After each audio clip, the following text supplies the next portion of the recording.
Luke chapter 15 tells a familiar story of a man who had two sons.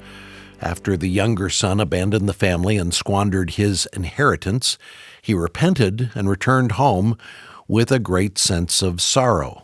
His father was overjoyed by his son's return and hosted a party in his honor, but the older brother refused to attend. Alistair Begg explains why on Truth for Life Weekend.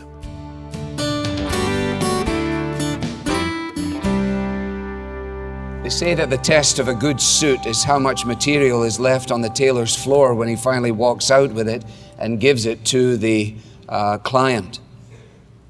To the extent that that may be true, then perhaps it is also true to say that the test of a good sermon is how much is left behind after the teacher has done his studies.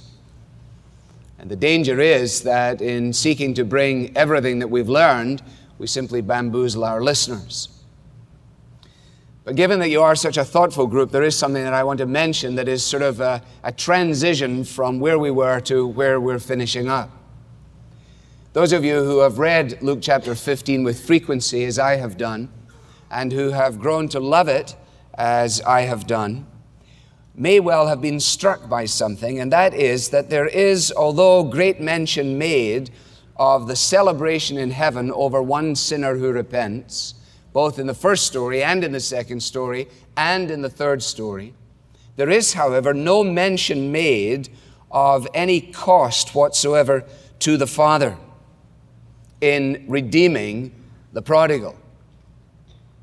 Now, liberal scholarship looks at this and says, this is because the message of Jesus was different from the message of the apostles, and that Jesus' message of salvation was a different message of salvation from the one that was invented by the Apostle Paul. And they say he is the one who inserted all this atonement business into it, all this death of Jesus. Now, this may strike many of you, I hope it does, by surprise, because you've never even for 1 second considered such a thing. But to the extent that the day may come when someone says that to you, I want you to know that the way in which it needs to be addressed is by taking everything that we have in the Bible and setting it within the context of all of the unfolding truth of Scripture, so that not in every passage of the Bible is everything mentioned and recorded for us. For example, in Acts chapter 17, it's not uncommon to hear people say that when Paul preached in Athens, his success was meager because he didn't do in Athens what he so clearly did by the time he got to Corinth. And that by the time he reaches Corinth, so the argument goes, there he was proclaiming Jesus Christ and Him crucified. But when you find him back in Athens, what he was doing there was a kind of apologetic. He was dealing with creation, he was quoting the poets and so on. Well, of course, if anybody thought for more than 25 or 30 seconds, they would recognize that we don't have the totality of his sermon in Acts chapter 17. If you read the verses in Acts 17 and read them out loud with an egg timer, you will have finished reading them before all of the salt or the sand has come from one side to the other. It won't take you more than about 2 minutes and 25 seconds. In the same way, when you come to the story of the prodigal son, to somehow or another suggest that what Jesus is doing here is setting it aside from everything else that is involved in his journey towards Jerusalem is frankly ludicrous. However, that doesn't prevent people from doing so. We need then to understand the story of the prodigal in light of what we read in Romans 8, for example, that God did not spare his own son, but he delivered him up for us all. That what we learn elsewhere in the Gospels, that the Good Shepherd gives his life for the sheep. That he has made him to be sin, that is, the Father has made Jesus to be sin for us. That is, he who knew no sin, that we might be made the righteousness of God in him. That the words of the prophet, surely he has borne our sins and carried our sorrows, are pointing forward to the wonder of what Jesus was to do in the redemption of all the prodigals. That the words of the Father at the time of his baptism, in the time of the transfiguration, this is my beloved Son, that the word from the Father then is the same as the word from the Father in the Old Testament prophets, where it says that it pleased the Lord to bruise him. So when we look at this story, or at these three stories here, we need to keep this in mind. that God delights to forgive sins, that he does so on the basis of the death and resurrection of his Son, that God is intent that sinners should upon conversion become his sons and daughters, and that God has in every instance provided the means whereby this may take place, namely at Calvary. Now I say all of that because it may have been raised in some of your minds. As I've often told you, I am greatly helped, usually by just going to a hymn book and looking at the requisite section. And for those of you who have lived long enough, you would find yourself, especially in going to the first of the stories here, back with the famous gospel hymn, "There were 99 that safely lay in the shelter of the fold." And then the question that comes to the shepherd, "Lord, you have here the 99, are they not enough for you?" And then none of the ransomed ever knew how deep was the water crossed. Or the question that then comes, "Lord, whence are those blood drops all the way that mark out the mountain track?" And then the final verse, "But all through the mountain, thunder riven, and up from the rocky steep, there arose a cry to the gate of heaven, 'Rejoice, I have found my sheep.' And the angels echoed around the throne, 'Rejoice, for the Lord brings back his own.'" So we must bear in mind that when Jesus is telling this story of how the prodigal is redeemed, he is looking forward down the road to Jerusalem and to the moment when he will cry from the cross, "Father, forgive them, for they know not what they do." Now we come to these final verses where Jesus delivers the scud missile to the grumbling and muttering Pharisees who are identified in the opening section of the chapter. These individuals that were so sure of their own position and were able to look down their noses at everybody else are about to find themselves identified with this other son who had been mentioned at the beginning but has been off stage for the whole time. You remember as Jesus began the story in verse 11, he said there was a man who had 2 sons, and then immediately begins to speak about the younger son. Every thoughtful person would have been saying to themselves, "Well, I wonder what happened to the other boy. I wonder, are we going to find out anything about the other son? Where was he and what did he do?" And he's introduced. He comes back off the wings of the stage and out onto center stage. Meanwhile, the older son was in the field, and he came near the house, and he heard music and dancing. There was a discovery that this young man hated to make. The celebration was taking place. The music was going, and people were dancing. "I wonder why I'm not included," he must have said to himself. "Why didn't I get an invitation? After all, this is my house. I really am working far too hard these days." Interestingly, he doesn't go in. I don't know if you've ever thought about that. It would seem the most likely thing for a fellow to go in, wouldn't you? I mean, after all, it's his house. He lives there. He hears the music. He learns of the dancing. Why not just go in and see what's going on? Perhaps he had a sneaking suspicion that what he really didn't want to see happen had actually happened. He was enjoying the exclusivity of living with his father. He was enjoying taking the high ground and reminding his father, "Hey, I'm around again today, Dad. Hey, I did everything you asked me to do today, Dad. Hey, I know you're upset about my younger brother, Dad, but listen, at least you've got me." And there was something perverse about the way in which he had really no interest at all in seeing his brother come back. And so he calls one of the servants and he asks the servants, "What's going on?" The servant says, "It's celebration time. Come on. Your brother has come. Your father has killed the fattened calf because he has him safe and sound." Now, presumably the servant was delighted to be the bearer of this news. After all, the father's reaction was so incredible that he assumed that the brother would feel the same way. He must have found it very, very hard to imagine why it was that his older brother would, in verse 28, become angry and refuse to go in. Now remember, Jesus has been telling these stories one after another. He says there was a fellow and he had 99 in the fold. We lost one. He went to get it, brought it back on his shoulders, and everybody rejoiced, and so there's rejoicing in heaven. Lady lost her coin. She had 9, but she needed the 10th. She got the 10th. She brought it home. They had a tea party. Everybody rejoiced, and there's rejoicing in heaven. So he's gone from 1 in 99 to 1 in 10 to 1 in 2. And his listeners are waiting to see how this story is going to end. Is it going to be the same way? Well, there's an inkling of it now, perhaps with the introduction of the brother. Perhaps this is what we're waiting for. And now the news is going to be, and when the older brother found out, he rejoiced as well, and they had the most fantastic party that the family had ever seen in all of their lives. But it doesn't happen that way. And so their ears must have perked up. The older brother, said Jesus, became angry and refused to go in. The strains of the Pharisee are beginning to play out. This is the one thing he must have said to himself that I didn't want to have happen. It would have been one thing if he'd come back and just sidled in quietly, but that's just what I expect from him. Useless brother that he is, useless son, useless character altogether.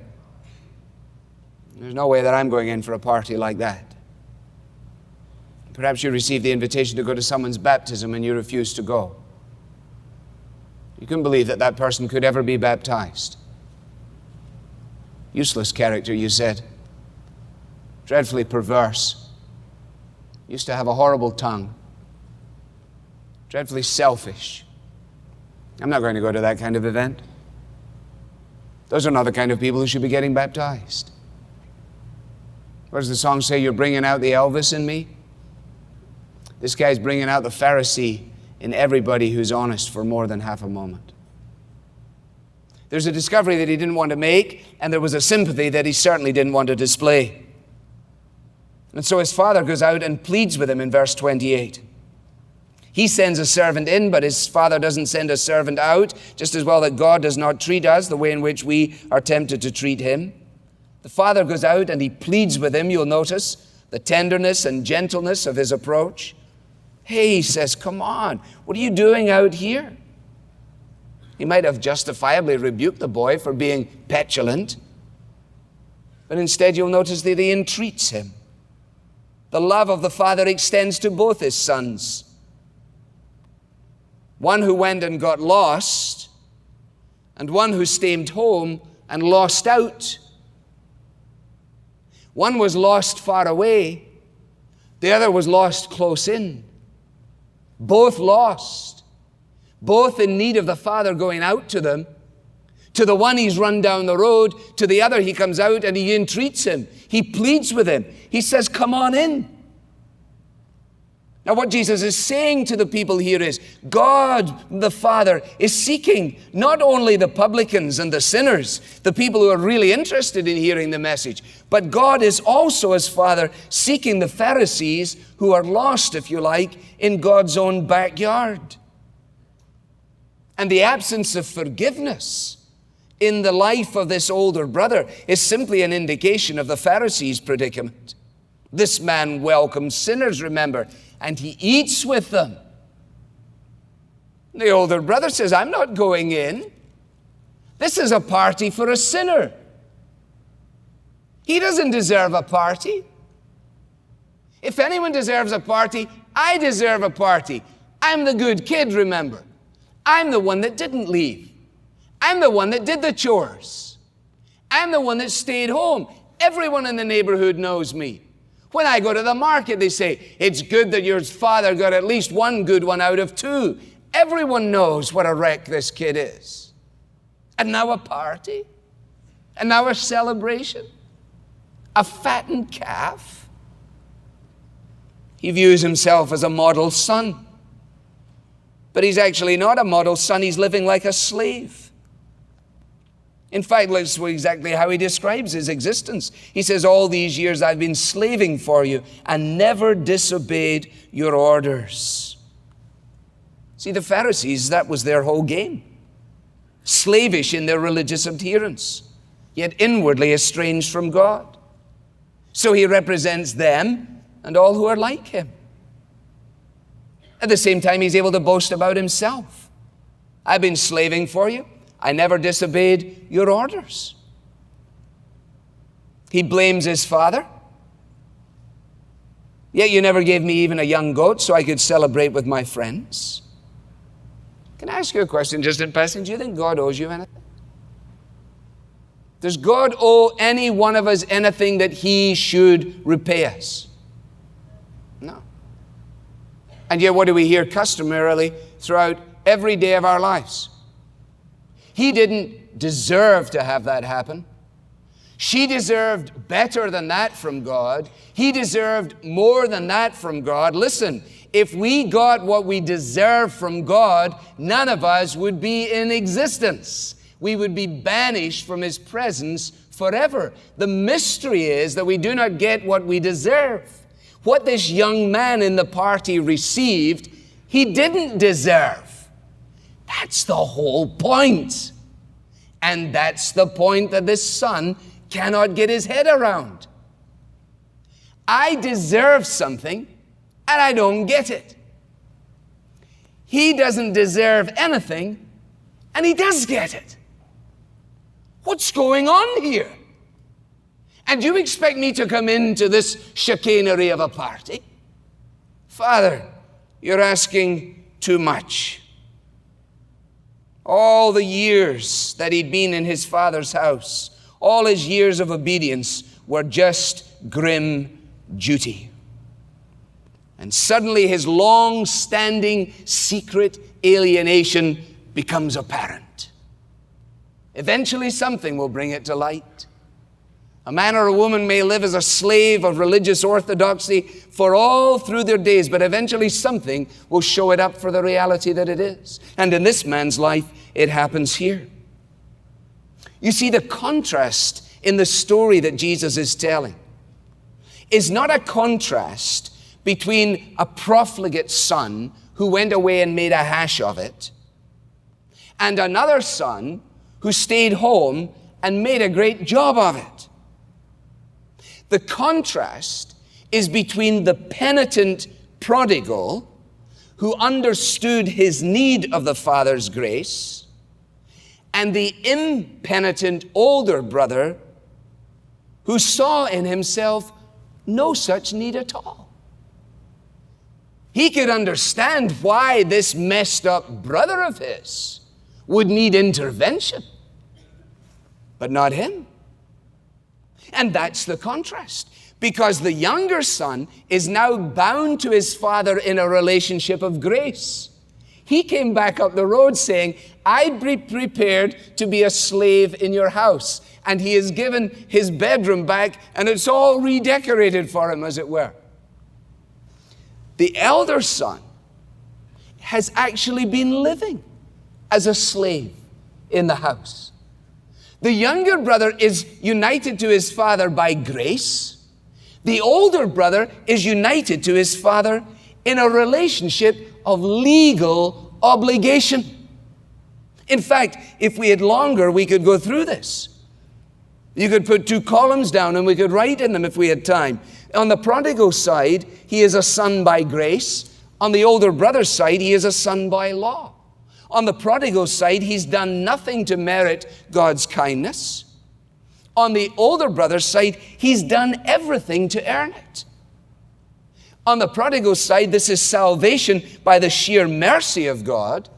On the older brother's side, this is an attempt at salvation by obedience and the keeping of the commandments. Now, this isn't to say that son number 2 wasn't at least outwardly a good, steady, faithful son. Jesus is not here saying that the Pharisees were all rotten. Oh, sure, they had hypocrisy that was part of their existence, but they weren't the sort of archetypal hypocrite on 2 legs. These people had given their lives to religion. These people were concerned to know God. These people stayed up late in the night reading the Torah, searching it out, telling others how they can also live by these obligations. So it's not that this older brother represents some kind of pathetic creature. No, we should think of him exactly as he's described, as a good, steady, faithful son. But you see, when the Bible says that all have sinned and come short of the glory of God, that does not eradicate the degrees of difference that exist amongst men and women. Right? Not all of us have committed murder. We have all sinned. Not all of us have violated every command in the way another has. So that there is a distinction.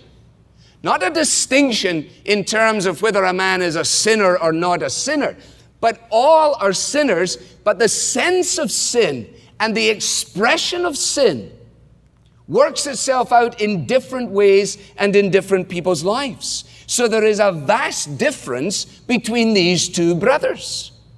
But it is a relative difference, right? One of them definitely lived better. You can't argue that. He lived better. He stayed home, he shined his shoes, he went to work, he did his business. His life, from one perspective, was a better and a more constructive life than his brothers who made a hash of it.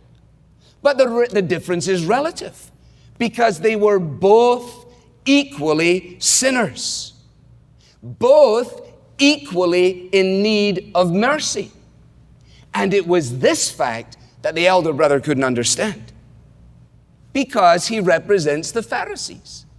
You see, the Pharisees despised the publicans and the sinners because they'd given up on the law. They'd said to themselves, listen, we have broken so much of this law. I mean, we are so messed up. We have so many tickets in our glove box that there is no way in heaven that we're going to be able to get ourselves out of this mess by going down this particular avenue. The law for them was a useless avenue to God. And consequently, the Pharisees said, you are not the people of the law, therefore you are rejected by God, therefore you have no prospect of eternity in the welcome of the Father. They saw sin in quantitative terms. Therefore, they regarded salvation as the rendering of sufficient obedience to the law in order to build up enough credit in their account so that when push came to shove in the matter of the judgment, they would be able to say, yes, we did this and this and this in the debit side, but we did this and this and this in the plus column. And they believed that they were going to be welcomed into heaven on the strength of that.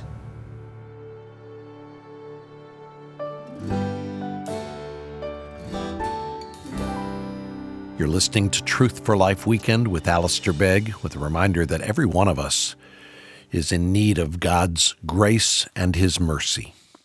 Our series is called Amazing Love. If you'd like to share this message with a friend or catch up on a message that you've missed, let me remind you, all of Alistair's teaching is available to download for free on our website or in the Truth for Life app. The prodigal son in today's story returned to his father empty. The older brother experienced a different kind of emptiness. Maybe you can relate to those feelings. For some of us, it's our own foolish choices and mistakes that have left us empty. For others, it may be the trials or hardships of life. Well, today I want to tell you about a new book recommendation that addresses this topic. The book is called God Does His Best Work with Empty, and it's written by Nancy Guthrie. This book reminds us that emptiness never has been and never will be a problem to God. Each chapter in this book explores various Bible passages to demonstrate how God uses suffering or disappointment or loss to draw us back to Himself. As a result, you'll find refreshment and a good dose of encouragement as you read the book, God Does His Best Work with Empty. To find out more, visit our website, truthforlife.org. I'm Bob Lepine. Thanks for listening. Be sure to join us next weekend to discover if the older brother's predicament could be one that we share. The Bible teaching of Alistair Begg is furnished by Truth for Life, where the learning is for living.